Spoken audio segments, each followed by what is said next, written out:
Without further ado, Jahmal Coleman, what's up, man? How's the brother doing? You know, What's going drove all on, the way man? out here to meet Yeah. with the brother, man. This is definitely a blessing. This is Yeah. definitely a blessing, and this is definitely on purpose. On purpose. We're Yeah, here on purpose. Literally. My name is Jahmal Coleman. I've known the brother for some years now,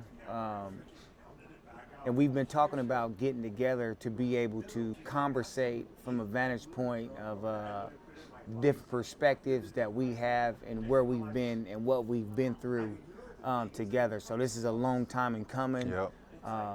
I'm excited about some of the dialogue and the topics we can talk about, Yes, and sir. just how we can glorify God in the midst of this, and let our testimonies shine forth. Right. Yeah. First and foremost, man, how are you doing? This is the first time I've been able Yeah. to ask you this face Yeah. to. Well, no, because we met at the function that Brother John and help me out with the name of the organization with Brother John. Stronger Together. Stronger Together Ministries. Stronger Together Ministries. Put together. Yeah. And what was that? Central California? That was considered down south. That was by Ventura. Okay.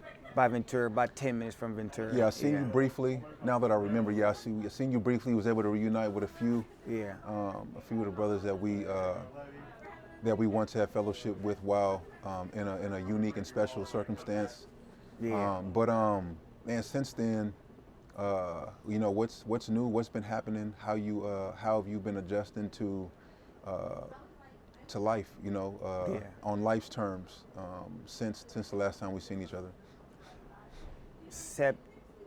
November 13th, 2027. That was my original release date from incarceration. So on that note, I'm doing real good. There we go. Yeah, because it could be a whole lot. It could be a whole lot worse, right? It could be a whole lot worse. Yeah. I'm doing real good on that note. I've been out close to about 3 years now. On one hand, God has been blessing me tremendously, and He still is blessing me tremendously. He has reunited me with my family. He has reunited me with my wife.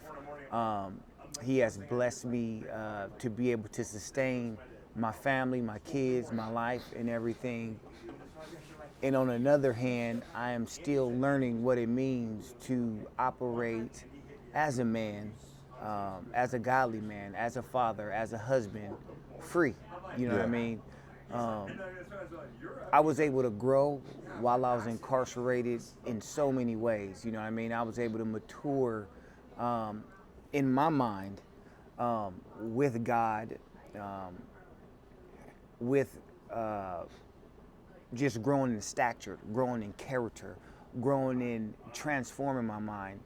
But now the Lord is taking me through a different path of learning how to apply those principles, being free in real time. Mm-hmm. You know what I mean? Right. In real time.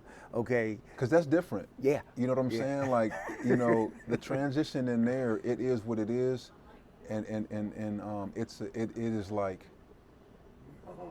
it's not easy. Yeah. But once you adjust in there, it's just a little bit more predictable.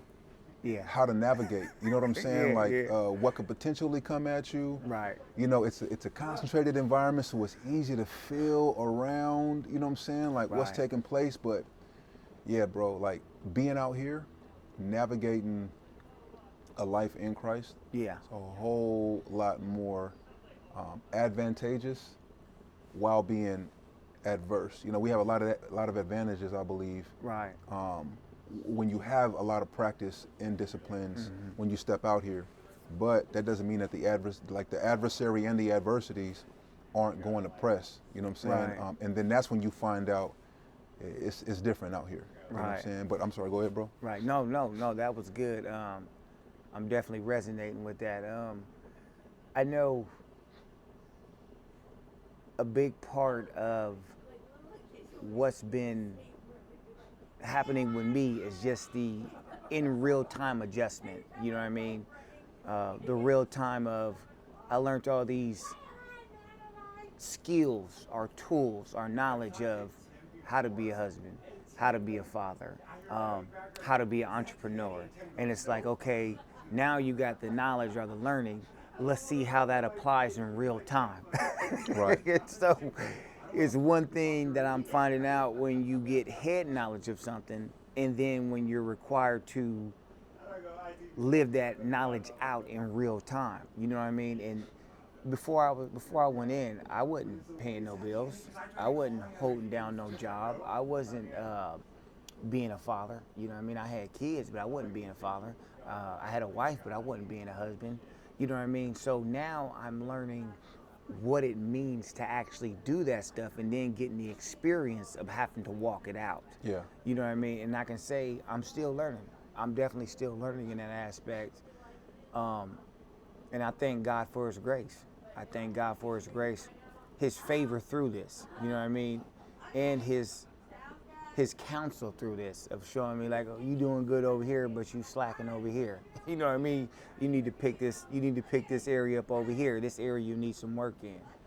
But overall, God is definitely blessing my situation. Man. Gotcha. He's definitely blessing. And sometimes I have to look back to be reminded of that, that he is blessing my situation, not to get so caught up in the immediate, you know. What would you say was your biggest? What would you say was your biggest hope for release? You know, while in the mindset of, I'm not the same Jahmal that I came in as. Right. I'm not the same Right. as I was yesterday. You know what I'm saying? Like looking forward towards a possible early release date. What was your biggest hope in given the opportunity would be given to you to step out? Like, what was it that you was like really like seeing without seeing, and like believing for without the I mean, you had evidence of other people going home early. You had evidence of like what was possible through just trusting God. But it's like the reality of getting out 5 to 6 to 7 years early. What was your biggest hope, granted that opportunity was given to you? Okay.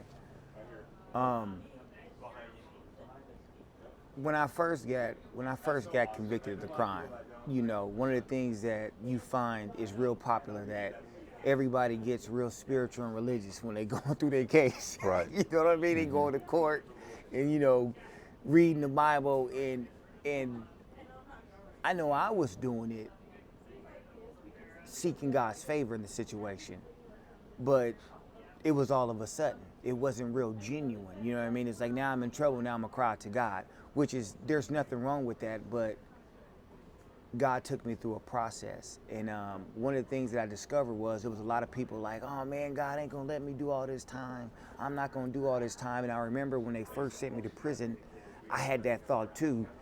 And I went to the law library with some guys, and we trying to like find out stuff to get back in court. And when I heard the dude say that, I thought to myself, I said, some of us gonna do all this time.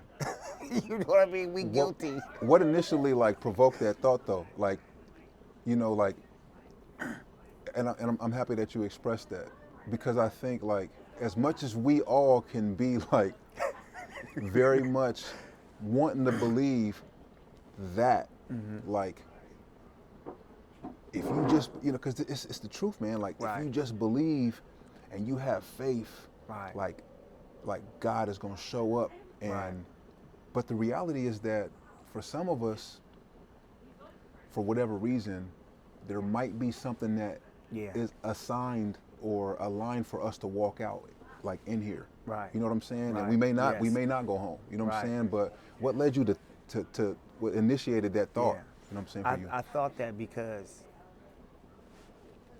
I knew that, in essence, what I was doing, I was seeking God more because I was in trouble. And my heart wasn't in the right place. And I knew a lot of other people's heart wasn't in the right place. And I knew I was guilty. And so when I felt that pressed upon my heart, I said, you know what, Lord? I said, look, God,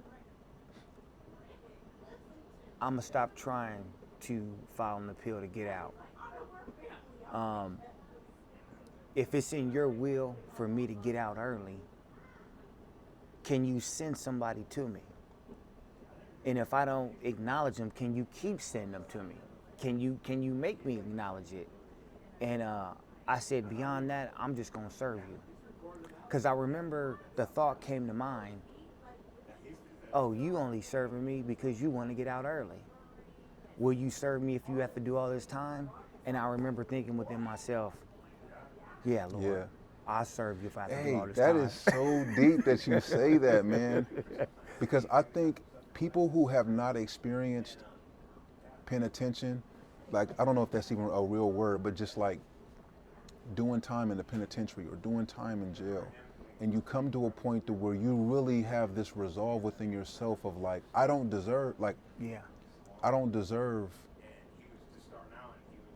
any more grace from you. I don't deserve any more mercy from you. You know what I'm saying? Mm-hmm. But I'm starting to appreciate the fact that, as we were talking about earlier, I can breathe. Right. I have life. Right. I can still speak to my parents. People I didn't appreciate. I don't want to take this for granted no more, but like, you're revealing a reality to me now that I really wanted to start with you. And I don't care if I never go home. Mm-hmm. I want to be right with you, and I want to see me as you see me. You know what I'm saying? Like, and I want to live as according to how you see me living. Mm-hmm. But it's like, I think with individuals who haven't experienced prison, or just say, for instance, us. I never battled cancer. I never battled being shot and being in a hospital. Right. But it's like that moment when you realize, like, okay, it's been said that I'm gonna die, or I might die. Right. But Lord, like, if for whatever reason I do survive, like, help me to understand why. But the resolve in there, and the essence of that is like,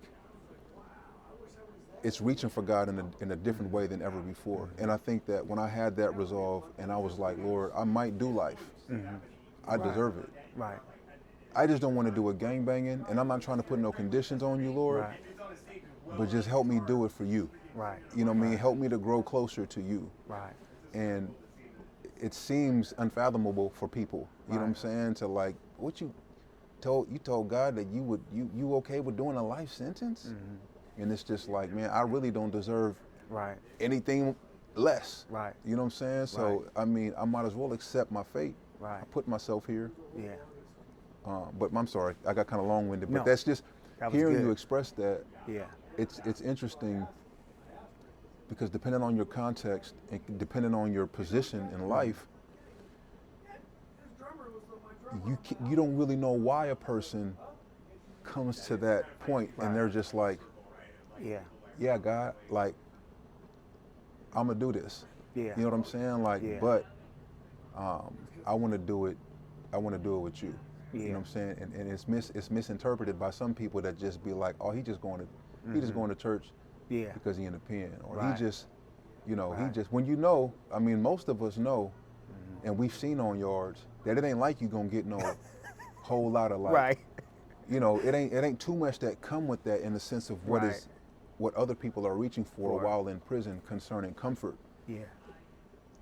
It's just that spiritual reality of what God gives us. Right. When you actually latch and link on to Him, it really can't, it can't be translated unless you understand it and see it. But, I appreciate you sharing that, because I think it's going to give more context to when you begin to really unpack your whole context and your testimony. But go ahead, bro. And even when I thought that it was, when they sentenced me, when I was in the courtroom and the judge sentenced me, my wife had my 2-year-old daughter in there, and she was pregnant. And the judge read off the first 10 years, 10-year gun enhancement. And then he read off 7 years. And then he read off 8 years. And all I heard was a yelp in the courtroom. And my wife got up with her mom and the baby and walked out. And I remember sitting there thinking to myself, you stupid idiot. What have you done? You've ruined your life. Like in the moment? In that moment, I'm thinking, you stupid idiot. What are you doing? It's over. You're about to go off to a level 4 where it's cracking. They just gave you 2 strikes. It's over. Did you know what she was pregnant with at the time? Yeah. You already knew? Yeah, she was pregnant with my little boy, JJ. And I knew it was over from that point, but that led up to the reality of what I said earlier about when I felt in my heart, oh, you serving me because now you're in trouble and you want to get out early. Would you serve me anyway? And that's when I made the confession in my heart to God, yeah, I'm going to serve you regardless of whatever, Lord. If it is your will, send somebody my way. I'm not going to focus on this. I'm going to focus on you. In the first 5 years of incarceration, I had no contact with no family or nobody. Like nothing. I was writing people, no response was coming And had back. you ever went, what was the longest you had went with no contact with a family member up until that point? Like, had you done county time or juvenile hall time or anything? It's your first time in prison? No. Or first time incarcerated? No, it wasn't my first time incarcerated, but them was little 90 days, 60 days here. It was nothing big, but I had contact with family. At that moment, it went blank, it went dry. No contact with no family. But looking back in hindsight, the Lord was working all the way through that. He was working all the way through that to bring me to a certain point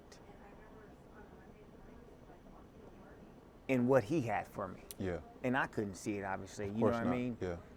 And it was good I didn't have that contact with nobody because I wasn't relying or seeking after attention from other people. Yeah. It was being him. That was my focus. That was my focus was God, and I dove in deep. And now I know that turned out to be a blessing for me in the end. And so as time went on, I started finding out that the type of person I was internally had really changed. Like it got to a point to where I started understanding that the way I was acting, the way I was living was wrong. What was the first indication for you, behavioral wise? Because was it a behavior or was it a feeling? Was it something that you identified like? It was really the Word of God. It was the Word of God. I read certain scriptures. I love Proverbs. I started off eating Proverbs up because Proverbs was the simplest for me to understand and the simplest for me to apply and see the instant results. But it was the Word of God, seeing how it's convicting me and then seeing the results of the actions from the choices I had made. And then seeing the results of my actions when I was serving him. And I remember it got to a certain point in my walk, probably about 6 years in. I had so much good stuff happening to me that I was looking around and waiting for something bad to happen. Yeah. I know the feeling. I'm sitting there thinking like, this is weird. Yeah. There's nothing bad happening. All this good stuff was happening. I'm feeling unworthy and I'm like, Lord, when something bad gonna happen? Is it supposed to be like this? And I remember thinking that you ain't planting all them bad seeds you was planting. You ain't making all them bad decisions you was making, and you was expecting that because that's the type of lifestyle you was living. Yeah. Now you living a different lifestyle and you seeing the results from that different lifestyle. And it was those milestones that really began to show me the power of God and how his transforming power is really working in my life. And then even the favor he was giving me while incarcerated. So all this was building up the expectation of the question you asked me earlier. What was you expecting when you was gonna be released or about being released? I wasn't thinking about nothing of getting out until I went to the yard and a brother came to me and he kept messing with me. Hey man, this new law came out, Prop 36, and I'm like, man, I'm not riding that wave. Cause everybody was riding that wave of, oh, they gonna let us out. Right, they because gonna it'll do be this. up and it'll be down. Right, It'll be right. like, yeah, it's action, and then it'll be like, oh no, yeah. Yeah, and I rode that wave, and I got tired. I'm like, man, they not doing nothing, and he kept hassling me. Him messing with me kicked off the start to me actually getting released. And what he kept coming to me, telling me, came into play about 3 years later. Got you.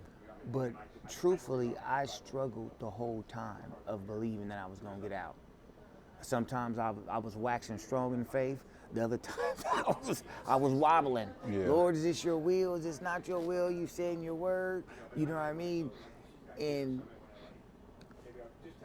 I really didn't know what to expect off the back.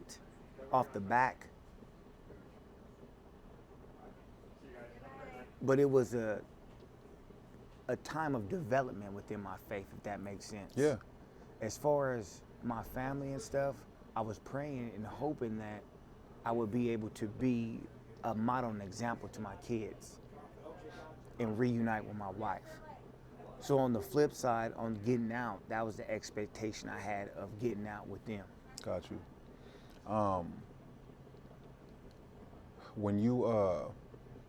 When you first like identified, well, let's do this. Let's like contextualize for the sake of everyone that's kind of like tuned in. Yeah. Let's just contextualize everything that you just said by you kind of giving us your origin. You know what I'm saying? Like Right. where you come from, who raised you, if Jesus had ever been introduced to you before, you know what I'm saying, of prison, and like just all the context, all the goodies, you know what I'm saying, just to help us to understand all the more who you are. Right. I was raised in Jehovah's Witness family. I remember going door to door with my dad with what Jehovah's Witness is called field service. We went to Kingdom Hall. When I went to my mom's or my grandma's, we went to regular church. I had a knowledge of God or a background of God, but nothing real deep. You know what I mean? I acknowledged that there was a God. I didn't mind going to church services. I never rejected the ideal or questioned the ideal, was there a God? That was just an assumed belief all the time. I did real good in school.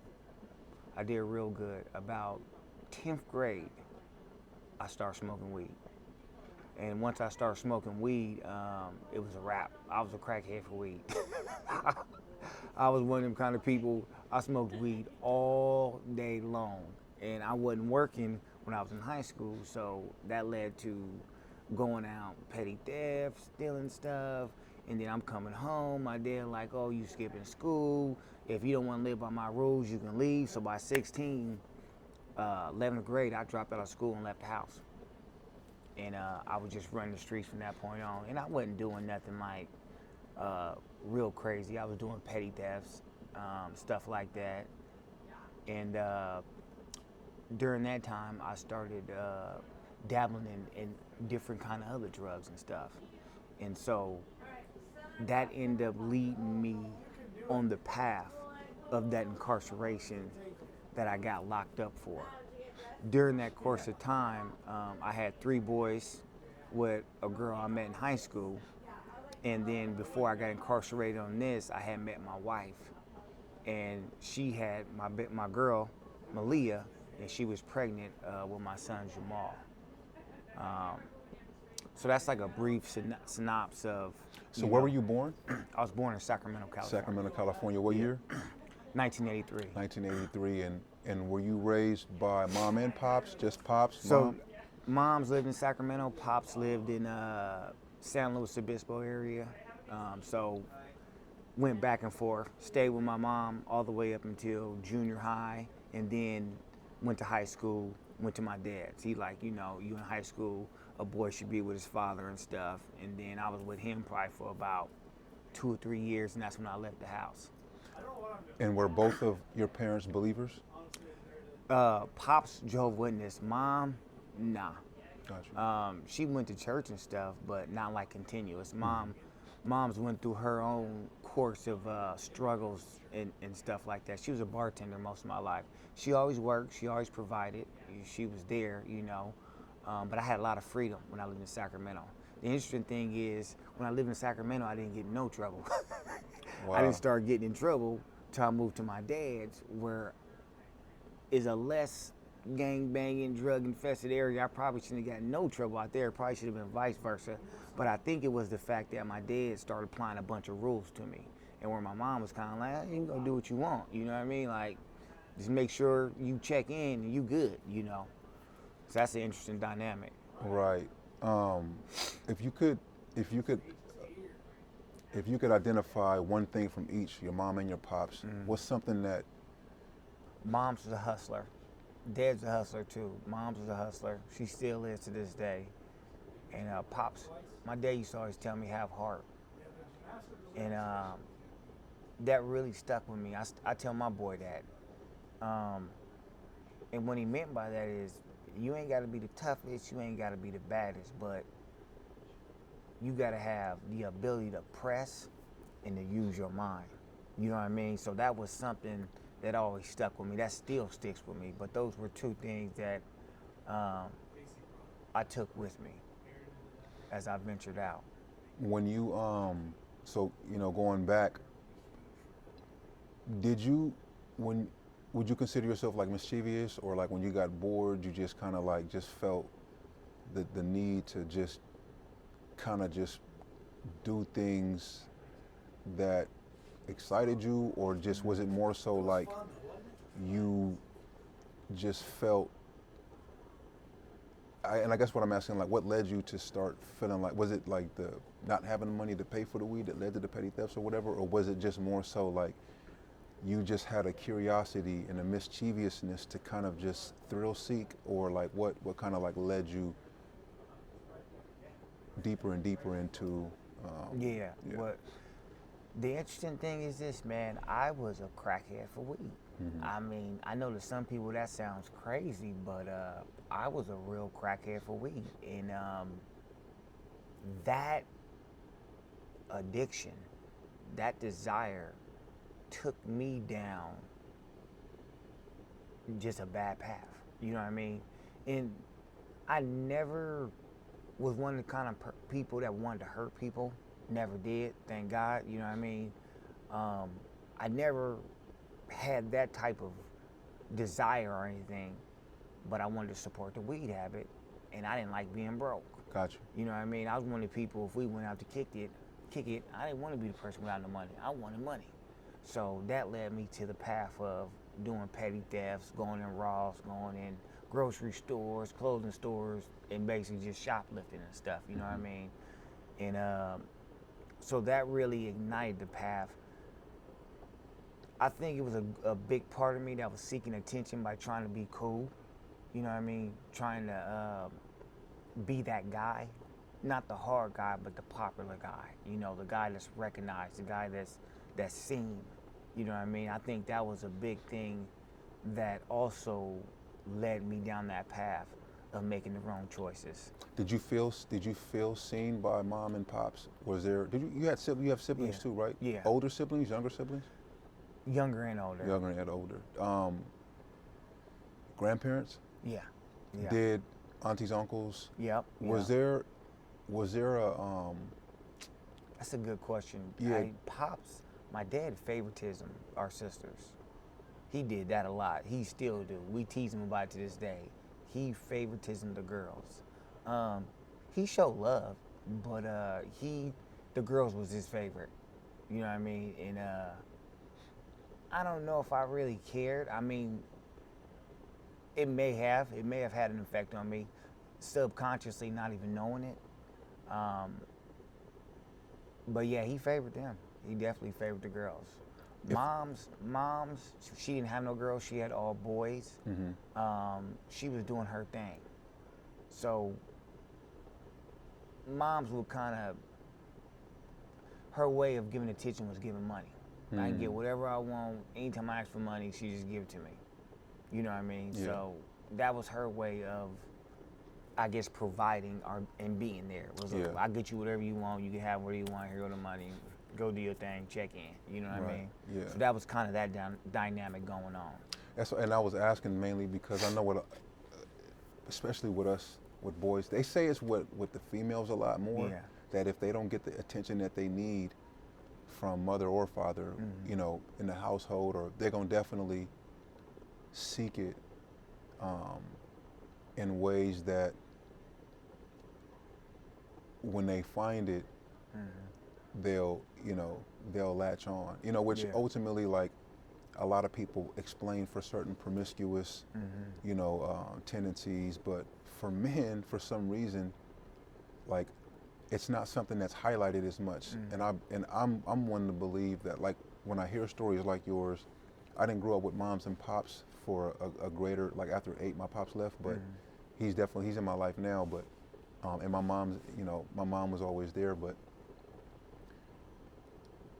not blaming any of what they've done for my choices that I've made. But when I look back and I think about the period of time that I feel I was seen, and I was, like, loved, so to speak, to when there was a period of time where it just seemed like the older I got, 14, 15, 16, you know, my mom's obviously getting older, my dad's gone, my grandparents are getting older, other responsibilities, like the responsibilities for us, the home, things started changing in the dynamic of my home to where we just were not we weren't prioritized no more, my sister and I. Right.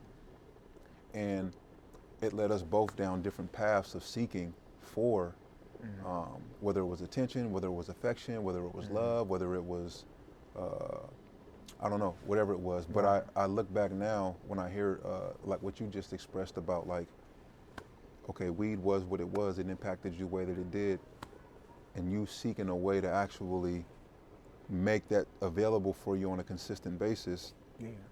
But man, the ways that we manipulate ourselves to entertain that which makes us feel whatever the weed was making us feel. Right, But it is a replacement of sorts from what some of us may not necessarily be getting anymore, or feeling anymore. And so when I was hearing you say that.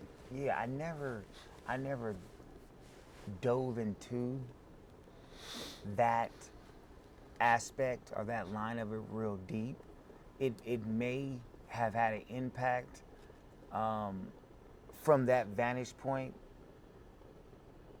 The interesting thing is the way I've always thought about it was I was a star basketball player, like literally a star basketball player. I was in the newspaper. I knew I was gonna go to college. Probably wouldn't have made it to the NBA short, but I knew I was gonna go to college, and I was getting good grades. And my stepbrother, smoked weed. My stepmom would let him smoke weed. We grew up with 2 houses. Yeah. So my dad was married to my stepmom. My dad had his own house. My stepmom had her own house. My older stepbrother was allowed to smoke weed. For a long time, I never smoked weed. I would always be like, nah, I'm not doing that, and really didn't want to. Yeah. When I gave in, I don't even remember when I gave in. When I gave in, I would take my lunch money and I would buy a dime bag of weed. And I'd make it last the whole week. And over a period of time, that was the down spiral. Yeah. You know what I mean? Now, I'm not saying that none of that, what you spoke about, caused it, because I never really thought about it from that aspect. Yeah. That might have been what made me make that choice or fall to peer pressure or the temptation.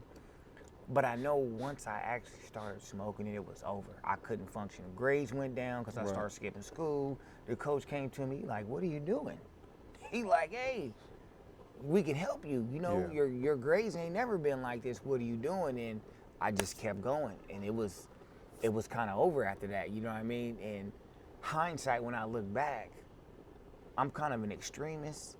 So if I do something, I go all the way in it. Yeah. And that's kind of how it was with the weed. Yeah. Because I knew other people that could smoke weed, they still went to school. Functioning. They still functioned. Yeah. I couldn't do it. I couldn't hold a job down. I'm smoking at lunch break. I'm coming back smelling like weed. You know, I couldn't.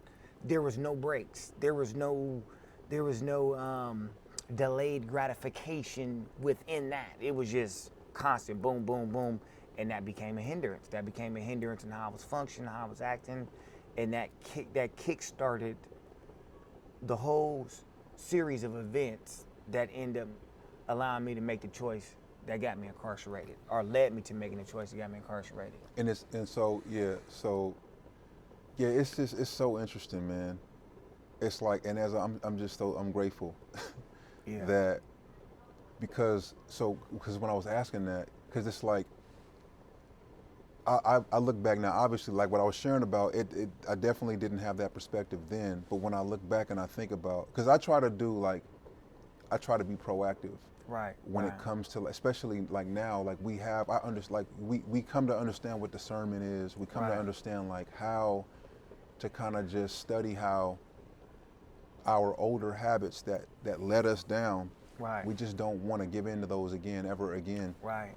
But like, not to say that abandonment or a lack of attention or a lack of affection caused us to make choices. But when we actually decide to make certain choices, especially when it comes to putting stuff inside of our bodies,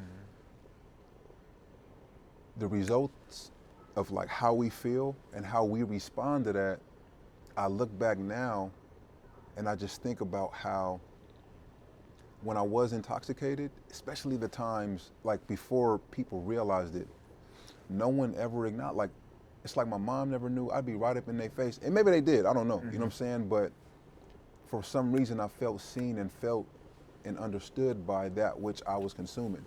Yeah. That helped me to just whatever was going on in that time. But I look at it now though, and it's like ever since I felt all the more seen and I understood how God seen me and how he began to communicate to me that, son, I see you. And you know, there is value there, you know, and there is affection there, and there is, you know, I was with you when you were molested. Yeah. Like, you know what I'm saying? Like, yeah. it may not have felt like it. Right.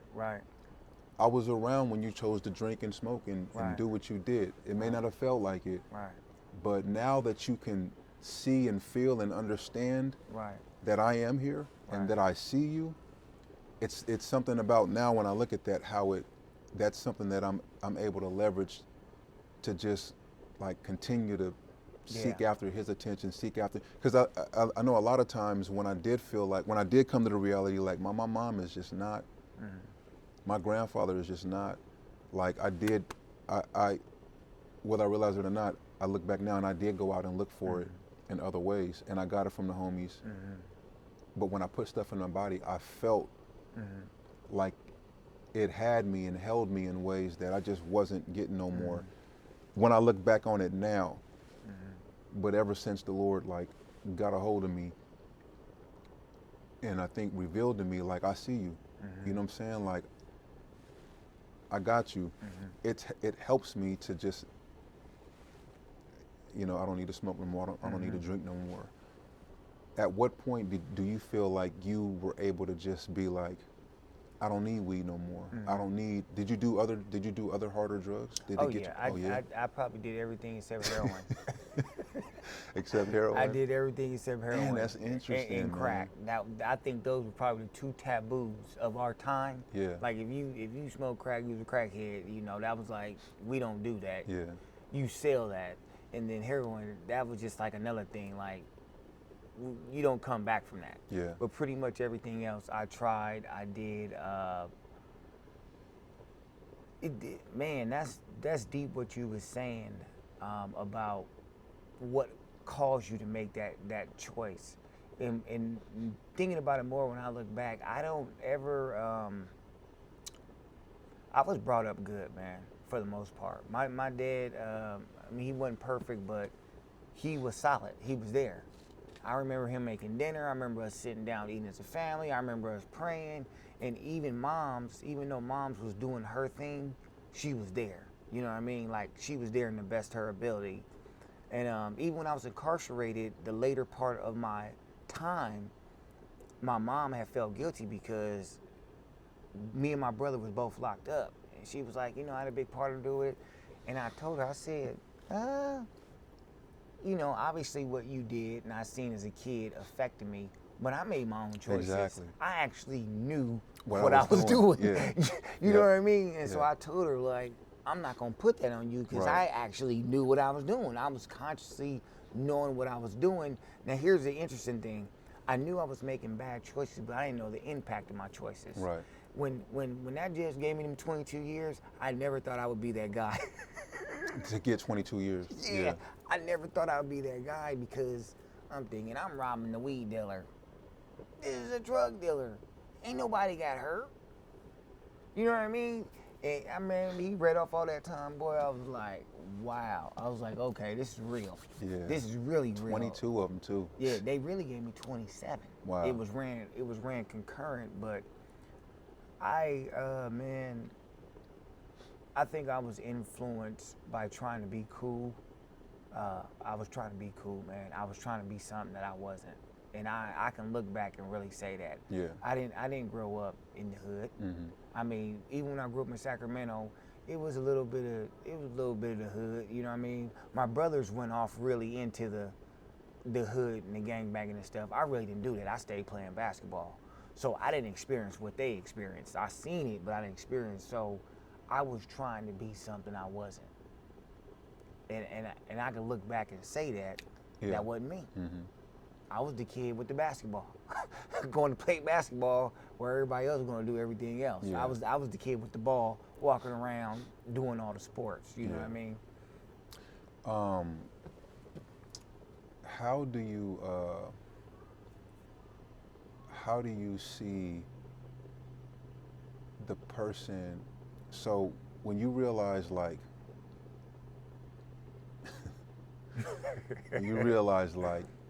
okay, it's 22 years. No, 27 years. Yeah. I got a 2-year-old daughter. You already had 3 sons. Right. 2-year-old daughter, a baby on the way. Because I think we all have that. I'm not sure what your perspective of was at prison, but it's like the possibility of you not making it home. Right.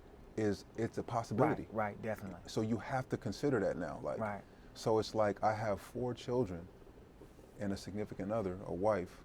Was she a wife at the time? Yeah. It's like I might not make it home to them. Right.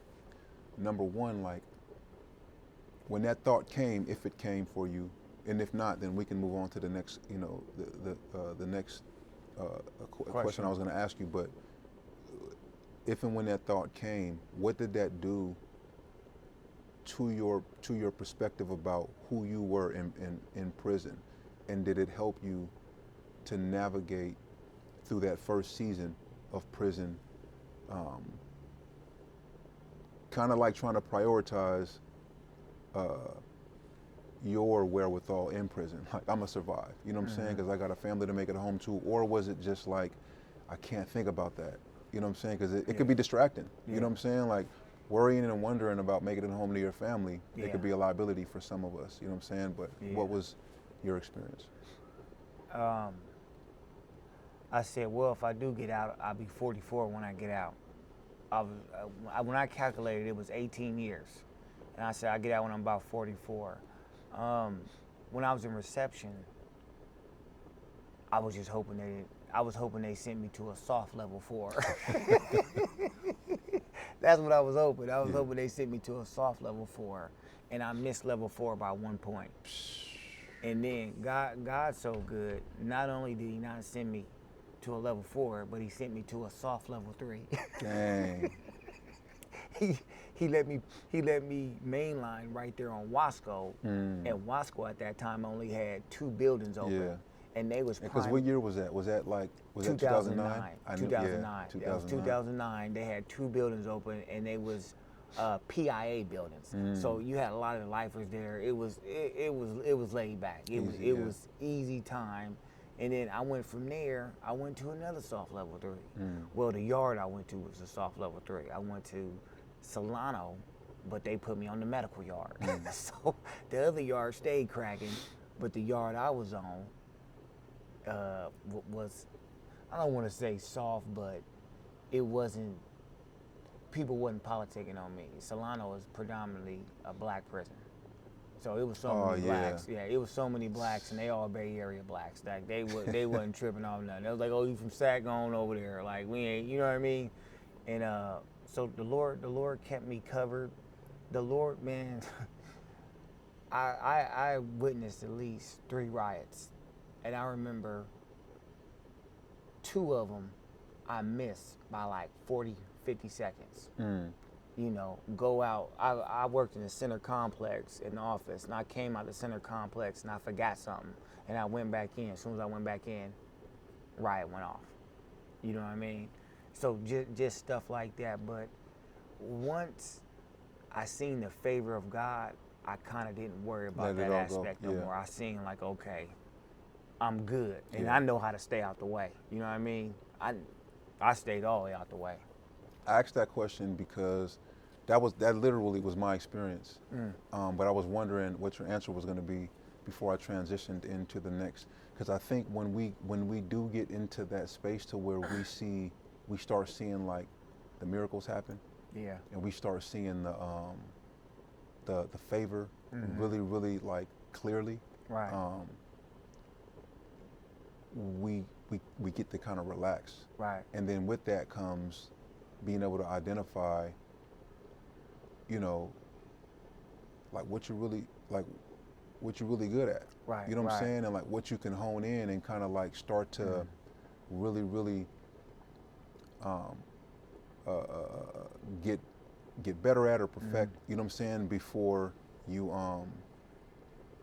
transition to the next phase and to the next level. And so, you know, with that, what was one of the things that you were able to identify? Like, I mean, because obviously, like you said, you stepped into a certain lifestyle and mindset that led to a deeper and more adverse lifestyle and mindset, landed you in prison. Now you're here, but now, like, what is it that you're beginning to identify as you're starting to kind of rest in Him? What are the things you're starting to identify? Like, man, I actually have this, you know, this as an asset. You know what I'm saying? I actually have this as a great personality trait. I actually have this as a solid, you know, hard skill set, and I need to hone in on them. You know what I'm saying?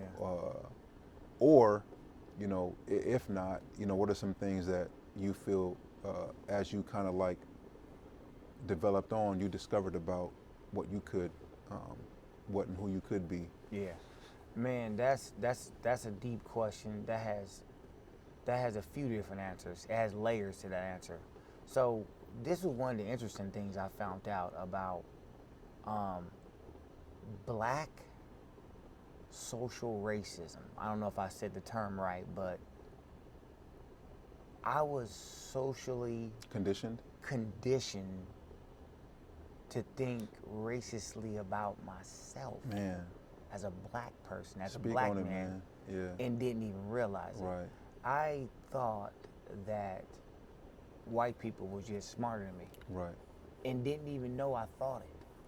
And I remember that's deep, man. Yeah, didn't even know it. I remember I started, as I started studying the Bible, I started tripping out how I started comprehending stuff. And then I started really tripping out how my mind started formulating, putting sentences together and putting thoughts together. And I went into this mode over a period of time where I was just preaching in my head. And I didn't even know what I was doing. But I never knew I had that capacity until I started studying the word like that, and I started getting the information, and I started thinking about the information, and the information just started flowing through my mind. And I remember I got baptized at Solano, and the chaplain, he said, hey, Jahmal, we want you to give your testimony. And I was like, all right. And they had me come up, and I did my testimony. And when I came down, they all looking at me, they're like, hey, you preach? I'm like, nah, I just gave my testimony. And they looking at me like, you ain't did this before? I said, nah, that was my first time. I did a testimony, right? I do something wrong? And they like, no. You look like you got a gift to speak. Like you have a, you know what I mean? So they end up putting me in as a deacon or a chaplain assistant. But that was like their little class for basically being one of the people that can give testimonies or give exhortations and stuff. And so that kind of started the journey. But over a series of times, I started reading different books about how black people have been conditioned to think, how society thinks about us, how they've been conditioned, how it's been passed down, and then how us as black people was affected by it. And it brought me to the realization, I said, wow, I think this about myself. That was a milestone. And so I went through a lot of different milestones where I started discovering the character and the talents and ability that I have. I mean, I even started drawing. I learned that I can draw out of a necessity of needing food. Wow. Because I had no contact with family, so I didn't have nobody putting money on my books. I didn't have no canteen, but I wanted some extra food to eat beyond the 3 meals that they was giving us. And so over a period of time, I had a skill to do art. Yeah. You know, so I discovered a lot of who I was becoming, who I was able to become, and then the gifts that I had inside of me. And it was very shocking to see that, wow, man, you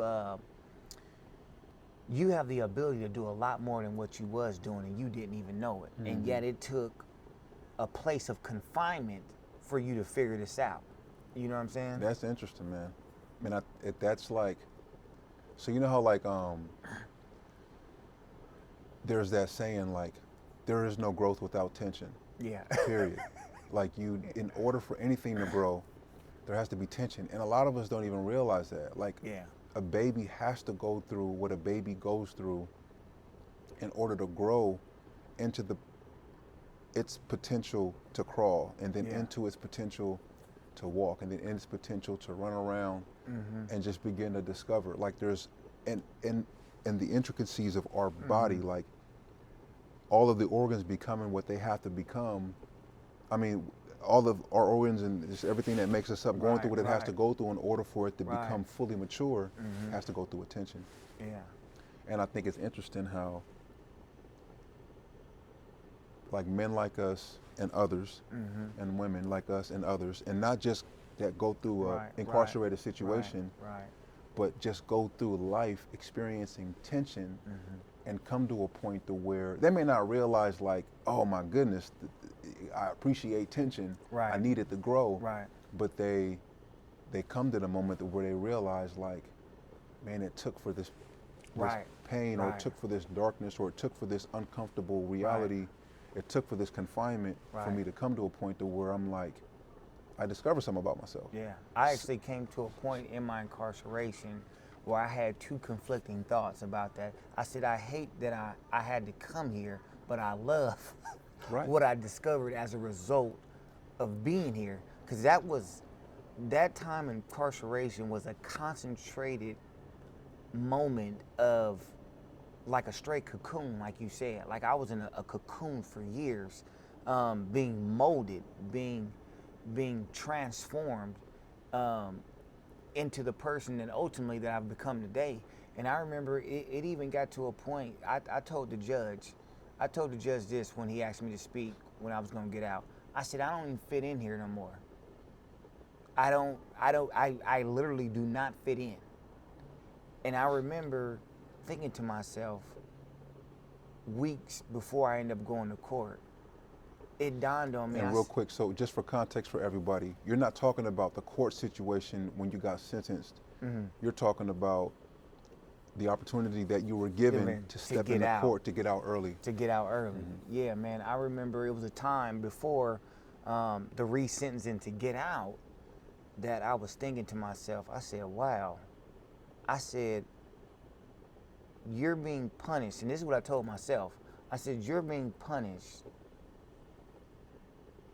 for stuff that you did as a different person. So I in reality, I was living the consequences out for a person that I wasn't no more. No longer, right. And that mentally was deep. Right. Because you sitting back thinking, I think I actually said it this way, you're being punished for a stupid man's mistakes that you're not no more.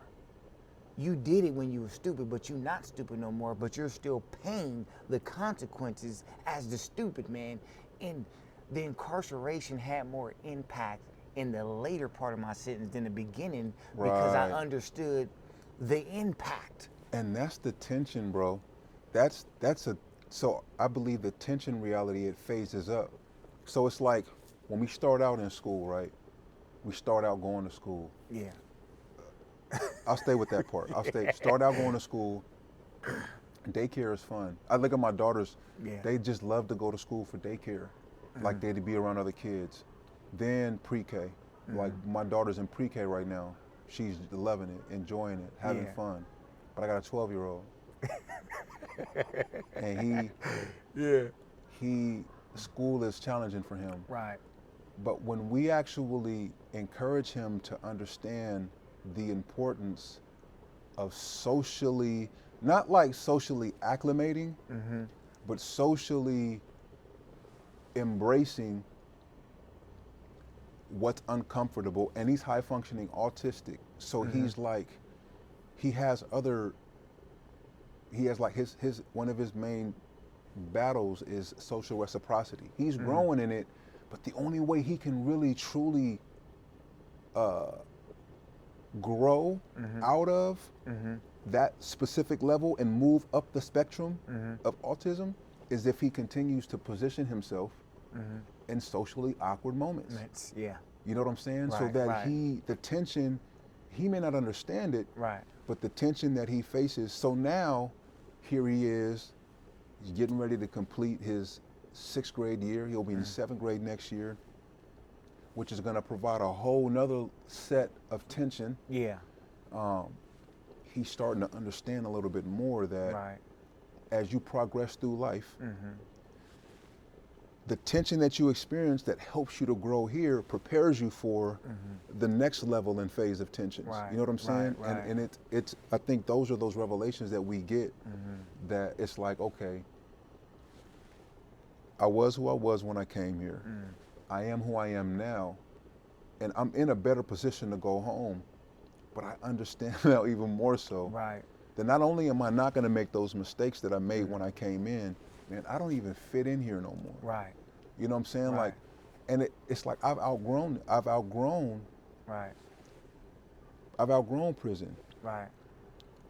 And I think it's an awesome perspective to have, because it helps you to not, because you don't have to be in an incarcerated, you don't have to be incarcerated in a building to be incarcerated. But it's interesting how it was the incarceration within the building that helped me to stop gangbanging. You know what I'm saying? And then once that came off of me in 2010, I know I was no longer in bondage to that. And so I was a little bit more freer. And now it's like, okay, I'm starting to understand who Timothy is. I'm not going by the moniker. But even with that, I had these little roots to this big, so I hit down, there's a big tree of gangbanging, but now all these little roots. Had to snip them. You know, being molested, you know, being, you know, verbally abused, like watching my, you know, other family members go through the way they, it's like, bam, okay, now I got to fight through the tensions of understanding who Timothy is. You know what I'm saying? Like, and it's like, bam, as I begin to understand, and now I'm in positions to where it's like, okay, when I do go home and I do have this talk with mom and I do have this talk with pops, I'll be able to conversate from a more, not only mature perspective, but like I can see as a man now. So Pops, I forgave you then, but now I even more so understand like probably why you made the decisions that you made. You're who you are though, so I'll never really be able to completely empathize with you. But I can entertain empathy now because I'm a grown and growing man, and I understand what tension can cause you to do. It can either cause you to respond or react, I think. You know what I'm saying? And now we're in more of a position to respond. You know what I'm saying? Which I think communicates.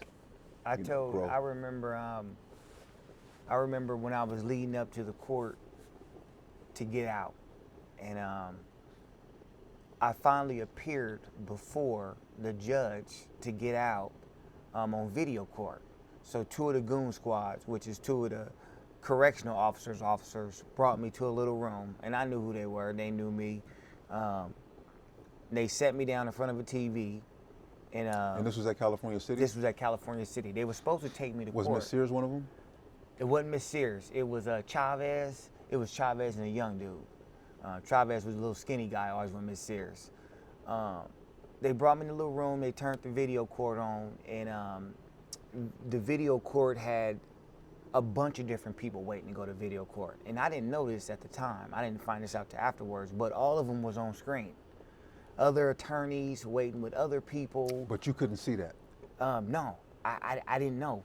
I just seen the judge. My attorney. I seen the DA pop up first, then my attorney popped up, then the judge finally popped up. But on different monitors in different locations, in and out, in prison and out. Oh, wow, okay. They all were waiting. So it was like a big conference call? Yeah, they all were waiting for this courtroom. So court was being adjourned. Everybody was on video court and waiting for their turn to come up. Oh, and then I got you. They log on. So everybody. So they didn't really have nothing to do with your actual situation, but they got to kind of like be like eavesdrop just and like be there. Yeah, just like if you went to any courtroom, you're gonna wait. Everybody's waiting. The people that are incarcerated and the people that are uncarcerated. So mine came up. I guess mine was first. Mine came up first, and the judge let the DA go first. And you know, no, we're here for Jahmal Coleman, 1170D resentencing hearing to discuss the matters. And the DA comes on. He says, yeah,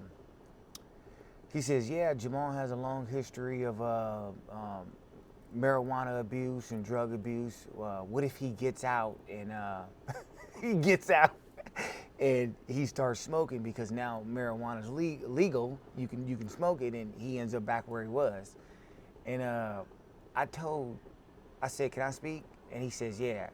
I said, if I want to get high, I can leave out this room. I can go back to the dorm and get high right now. I said, I don't get high because I don't get high. You know, and I went on just telling the judge, man, I don't even fit in here no more.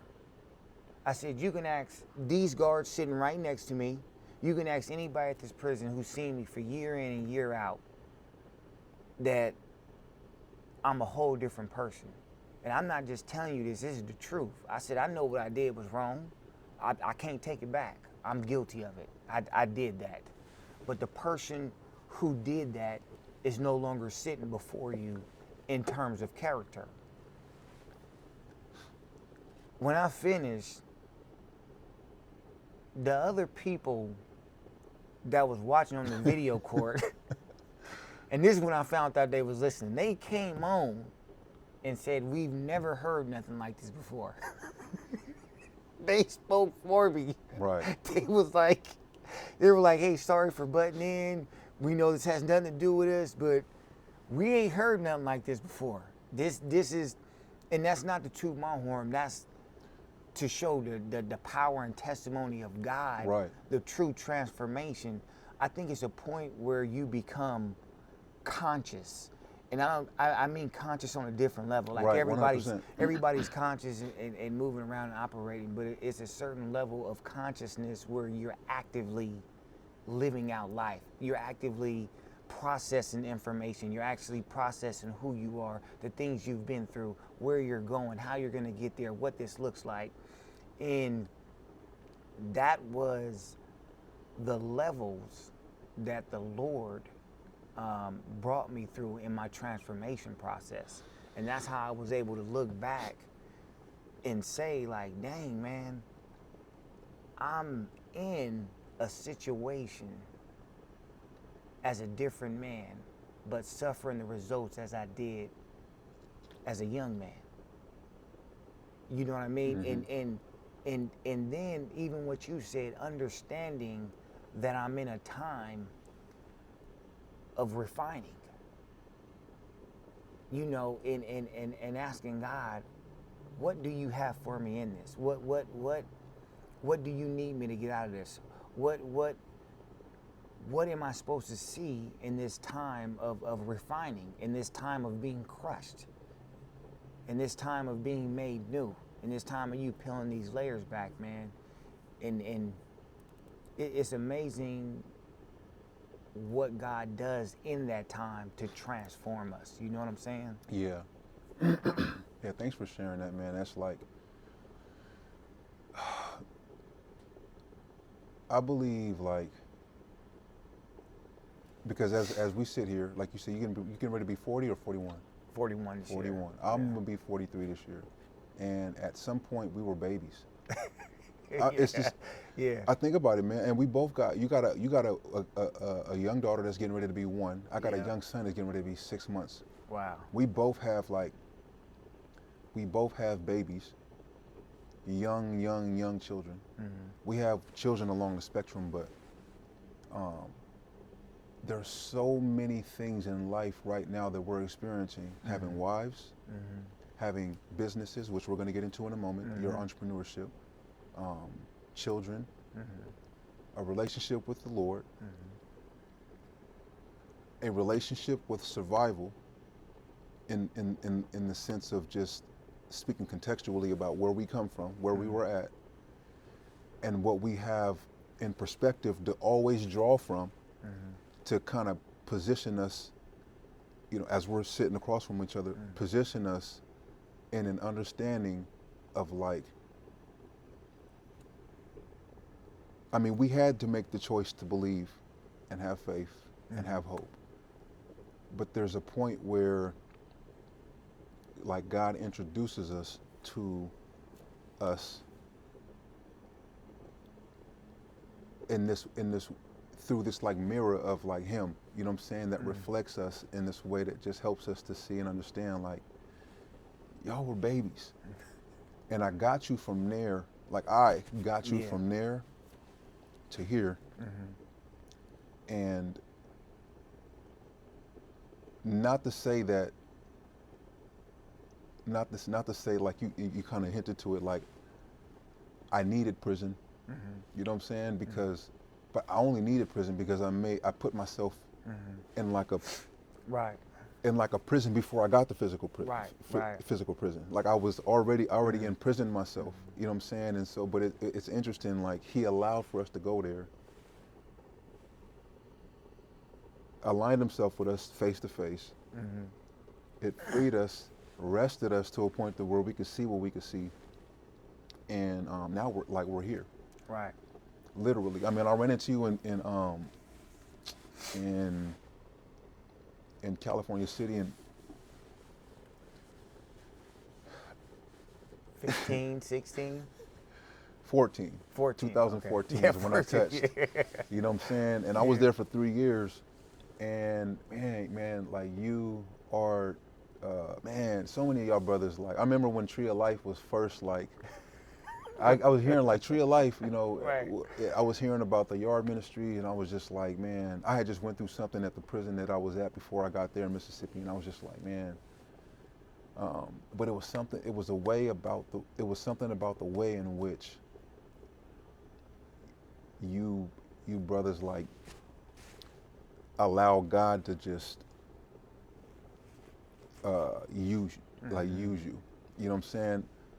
But I say all this because, I mean, because no one will really understand unless you were one of the brothers there, right? But it's like, I say that because, like, we were literally in prison, yeah, you know, and going through what we had to go through, right, hoping for, mm-hmm.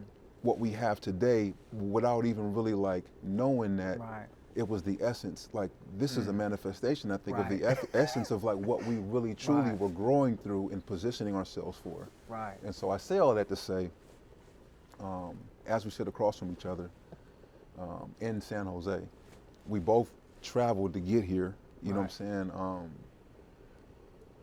saying? As a person who is starting to more understand like who God is, who you are, how does all of that translate into who you've become, or walk us into like when did you first understand like entrepreneurially, I got something here. You know what I'm saying? Like, did you think when you were in prison, when you go home, you're gonna have to, you know, work a job? Were you concerned about working a job, or did you already have it in your mind like, I'm going to like entrepreneurially establish myself, or did you have the mindset of like of both? Like, with the maturity of understanding like you've navigated, because you know one thing about the 5 ventures is they helped me to understand like you got to become the CEO of your own life. You know what I'm saying? Before you can become the CEO of a company. You know what I'm saying? How did that translate for you? Definitely. Prison served as a stepping stone in showing me the talents and abilities I had to be able to accomplish anything, first of all. And I think within the last 4 years of incarceration, I really started thinking about entrepreneurship. And I started thinking about it because I started seeing other people and reading books about other people that was doing entrepreneur stuff and that was real successful. And I'm looking like, if they can do it, I can do it. Mm-hmm. I got what they got. You know what I mean? I remember for the college, they had for Syracuse College. I don't know if you was there when Syracuse College came in and they was doing actual college classes. At Cal City, it was Coastline. Okay, Coastline. So after you left, they allowed Syracuse Community College to come in. So they actually start doing in-person college classes. And I remember they had a speaker come, a motivational speaker come. He came in and he gave like hour and a half speech, you know, motivation speech. And in my mind, I'm thinking this. I'm thinking, I could have did that. I could have did that a little better than him. Was he considered like the proctor, or was he just like? No, he was a guy they paid to come in and do a motivational speech. To encourage you guys for college? To encourage us to just, you know, just talk about stuff. And I'm thinking in my head, and nothing against him, he was good. How'd you know that he was paid, or he got paid? I talked to him afterwards. Okay. I pulled him aside and I said, hey man, how'd you get into this? And he said, man, I was working at the jail, and Like a free staff? Yeah. Wow. He said he was working at the county jail. He was getting paid. He said he wrote a book, and the college asked him to come speak about the book he wrote. He said after they paid him, he thought to himself, he's in the wrong business. And I said, well, you know, what you get paid here? He said, oh, I got $6,000. What? And I'm like, in my head, you got $6,000 for like an hour and a half of what I tell people every day in all these classes we go to? Right. So that kind of like gave me the mind like, this dude just got $6,000 for speaking for an hour, and I'm doing that in all these different classes we going to. And then this was the interesting thing. When we left, I had one of the brothers come to me. He was like, man, they should have had you go up there. Wow. That's what he told. He said, you should have went up there. He said, you could have did that. Right. He said, that's what we hear every day. But that kind of gave me the motivating factor to really dive into believing I can do entrepreneur stuff or having that entrepreneur spirit. I always kind of had it because I was selling the artwork, but that kind of sparked the fire. And then along with Defy, obviously, I think a lot of different people encouraged me and fed into me. the confidence that I needed to believe that I was able to do stuff like that. And that's going back to thinking as a black man that I wasn't too smart, or overcoming all those self-limiting beliefs right. that I didn't even know I had. Right. So people were speaking into me and encouraging me, helping me to identify those self-limiting beliefs that I never even knew I had. Yeah. It was interesting. I thought of something one time when I was incarcerated, and I thought this about myself. I asked the question, I said, is it possible to be lost and not know you're lost? And the truth was, I was lost and didn't know I was lost until I got found.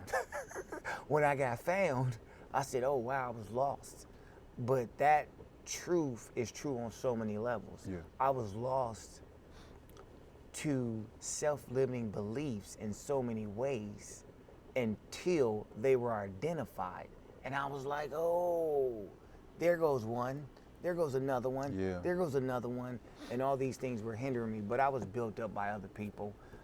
It was a lot of groups and different things I went to, and the free staff would just look at me and be like, why are you in prison? Right. What are you even doing here? And Right. I'm pretty sure you got that several times too. Like just people coming up like, why are you here? You don't even like you belong here. Well, the person that came in here is not the person you see before you right now. Yeah, people used to be like, you used to gangbang? I'm like, yeah.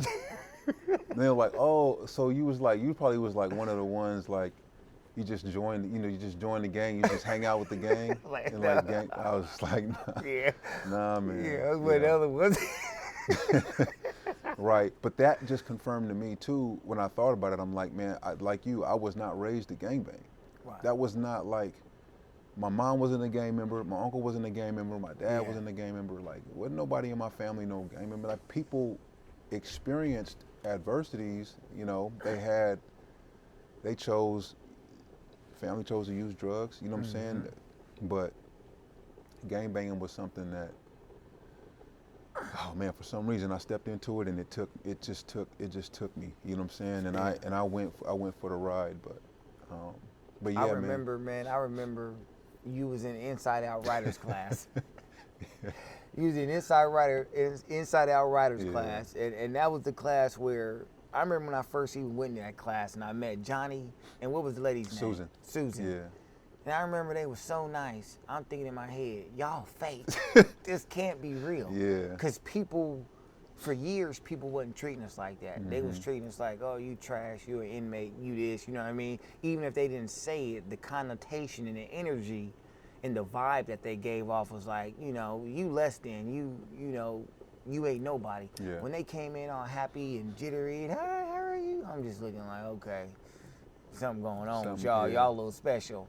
And over a while, they won me over. But I remember in the class, you read that piece. Yeah. And you was talking about how you was in the car. And I'm thinking like, okay, this brother deep right here. This brother real deep. And I remember you explained it.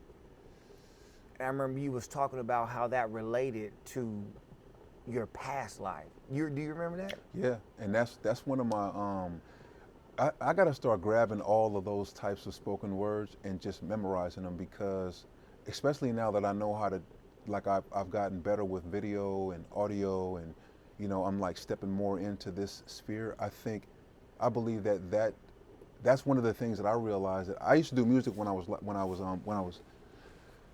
I've been doing music since I was 16, writing rhymes and I just loved music. But when I started becoming more and more entrenched in the gangbanging, I don't know why, I just kind of like seen like the whole Ice Cube, Brother Lynch, SIBO, E40. I seen myself as being able to kind of like represent where I came from in a way that would like empower my community of my brothers that I grew with. You know what I'm saying? Right. But I took a pretty steep turn into just starting to communicate all the violent stuff I was doing through my music. Right.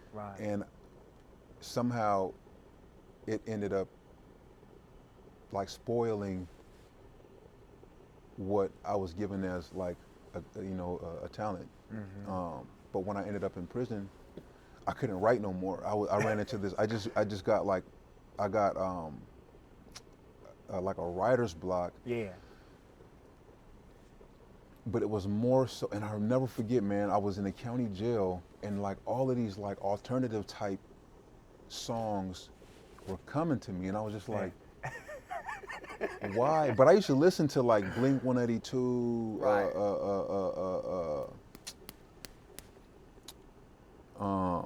I don't know why my mind is blanking right now, but what's the name of that group? K-Love? Nah, well, K-Love came way Yeah. way later, but I would listen to Green Day. I would listen to all these alternative like music, all this alternative music. And so I thought about that when I'm in county, and I'm like, why are these lyrics coming like in this like alternative-y type of, and so I would write it. I got to the pen, I couldn't write no raps. I had this block. I was just like, because my life was changing. I felt Right. it. And I didn't want to rap about that stuff anyway. And that's Right. all I wrote about. But now, I ended up in the cell with my real. He was like, well, before I actually got the guitar, I was borrowing a brother's guitar named Raphael from Mississippi. And he was letting me use his guitar. And I would like play with one finger, just like finding a tune and just like reciting the songs I wrote in jail. And I was like, man, this is crazy. Like, I think I sound good. Then my real, he just blew my head up. Bro, you need to get a guitar. I had never seen nobody write no song with one finger on the guitar.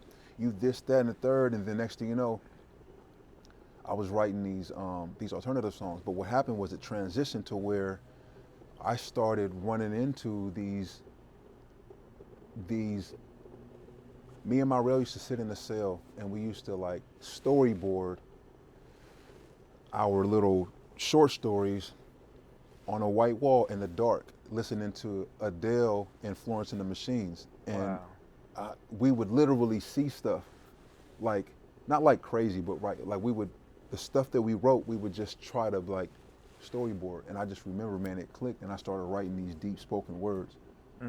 And I was like, man, given the opportunity, I'll start sharing with more than just my rail. Inside Out Writers came in Mississippi. Yeah. Oh, they did. Yeah. Well, I mean, I'm sorry. In California City, Right. Inside Out Writers. My rail told me too, hey, bro, we got a creative expressions class, but then Inside Out Writers. So I was like, man. And then they gave us an opportunity writing prompts that would provoke us to write things, and that was perfect for me, because it was sometimes hard for me to come with my own prompts. Right. And they that prompted me to write, you know what I'm saying, like something that made me think back towards a reflection. And there was a point in there where I was talking about looking in the mirror, looking in the rear view, and seeing everything that was behind me. Yeah. But it's still, it was deep. You know what I'm saying? I remember. Yeah. That class provided opportunities, I know, for you and for me and everybody else, to download, to bring up, to make clear the eternal struggle, our emotions, our transformation that was taking place. To be able to sit down and to consciously think, to put these words on paper.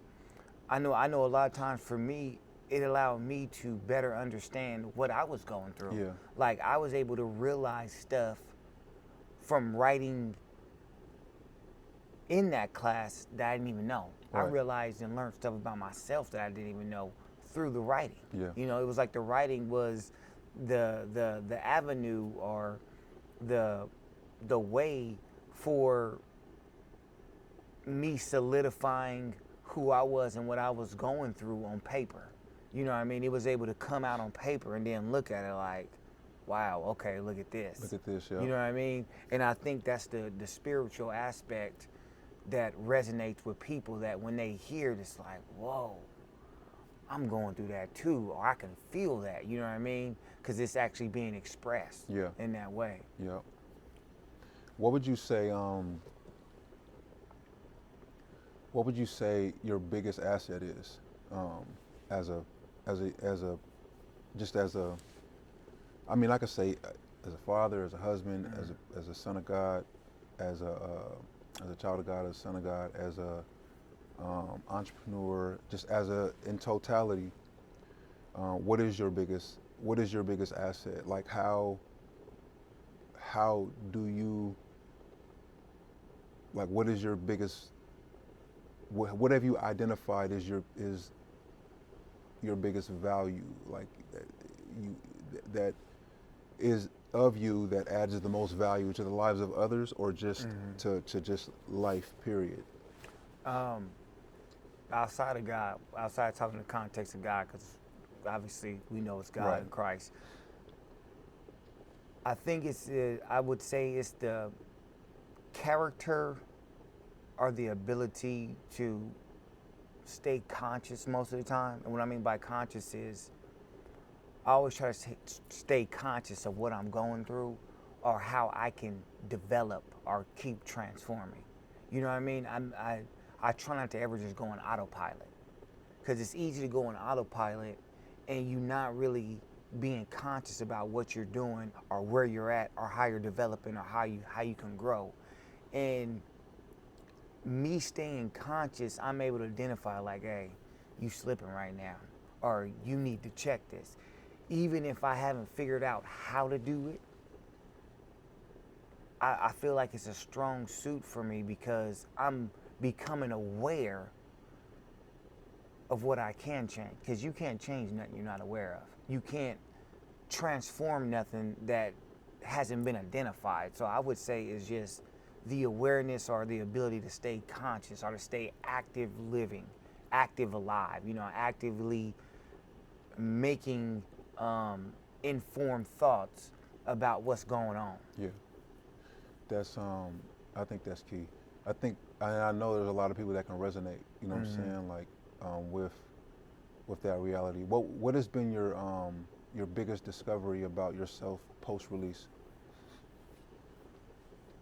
After my release. You said it's been about 3 years, right? Mm-hmm. That, and this is just a recent discovery. Right. I still have a lot of growing to do. And I've learned a lot, but it's still a lot I don't know. When I got out, I was so banked on getting everything done fast.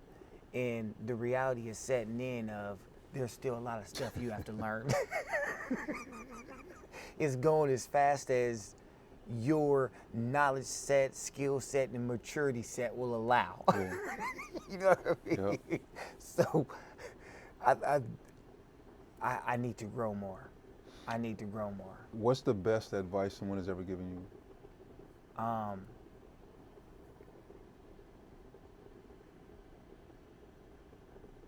Man, that's a deep question. I think it's been a lot of different chunks of advice over a period of time.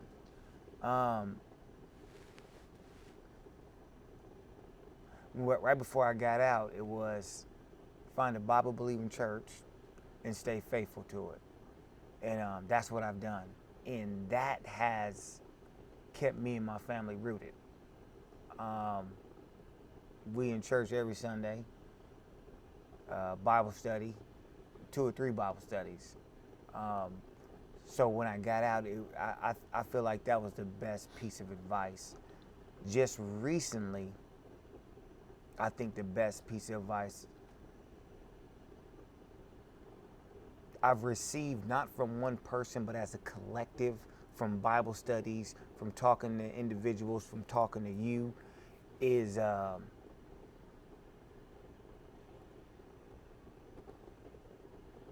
kind of just to slow down. You know what I mean? Yeah. I'm starting to slow down a little more and thank God. Yeah. God, thank you. You blessed me with a family. Thank you, like you said earlier. I'm not in prison no more. You know what I mean? I got out and started running, and now I'm starting to kind of like slow down, like, hey, man. You know what I mean? Even seeing my little daughter, like, man, I can't wait to get back to my little daughter. You know what I mean? Thank you that I made it home safe, driving all these hours all day. Right. So it's just been like to slow down. What's the worst advice someone's ever given you?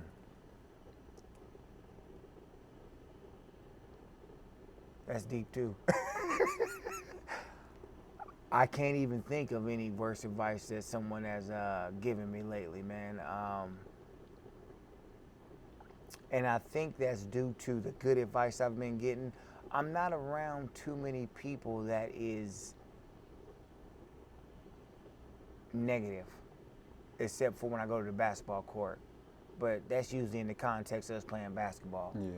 But I can't think of no recent bad advice that I've received. Yeah, from it don't even somebody. got to be recent, just ever. Like, Ever. like if you think back to a time someone suggested that you to better your life, or whether it was a dietary situation or whatever, you know what I'm saying? It doesn't necessarily have to be just like bad advice to where when you actually took the advice and acted on it, you had you had an adverse experience, and you was like, I shouldn't have listened, or I shouldn't have took that advice. And if you don't, then that's 100%. Obviously, we don't always Right. get bad advice. So, I can't think of nothing right offhand. I'm Gotcha. really drawing blanks on that one. got you. I'm pretty sure I've received a lot of bad advice, but I can't think of nothing offhand. What is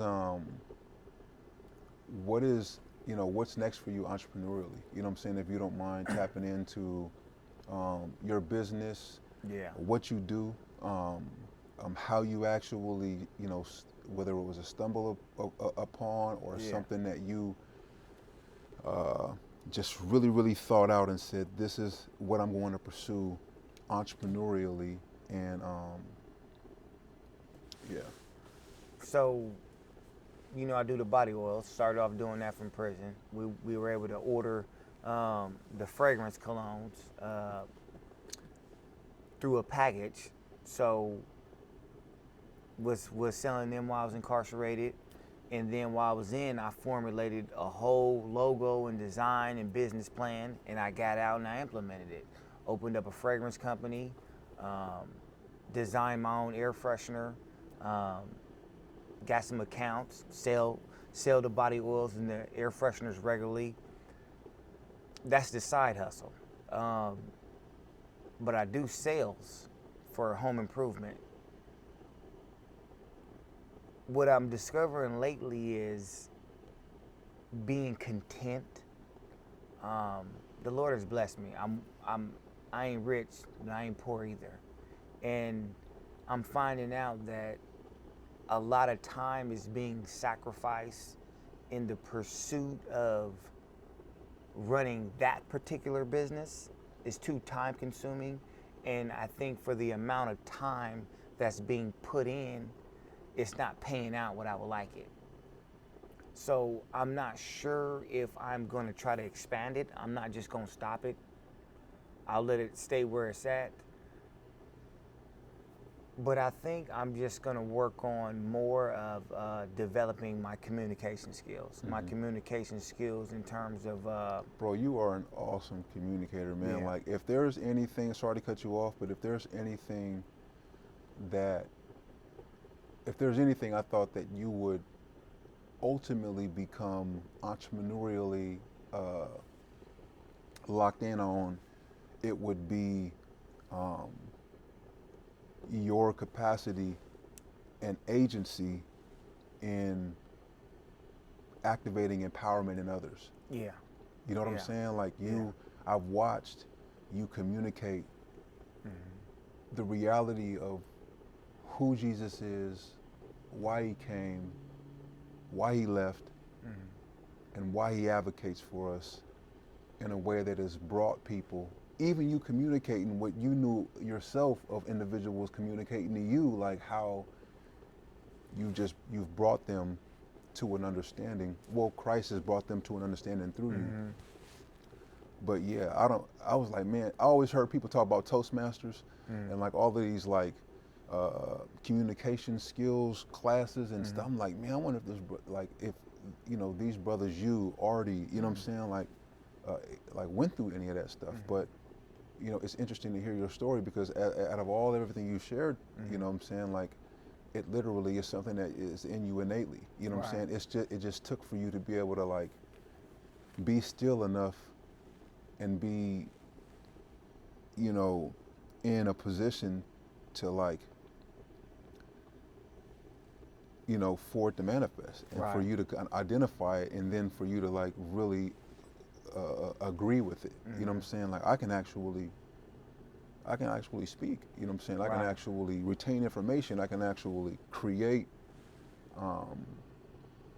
you know, a sermon or, you know, something that can be communicated to people to help them to get through from one phase to the next. But so it's interesting to hear you say that. Like, I've reasoned with myself that I know I have the gift and the talent to be able to do it, but we're all our own worst critics. Yeah. And so I've reasoned with myself. I said, well, you ain't done it, so you must be lacking the faith. You know what I mean? I don't feel like I lack the confidence in the ability. I think I lack the confidence in the faith that it can be prosperous to me. Not just financially, but in every way. You know what I mean? That's the only thing I can reason that makes sense to myself of why. It hasn't actually become as... Right.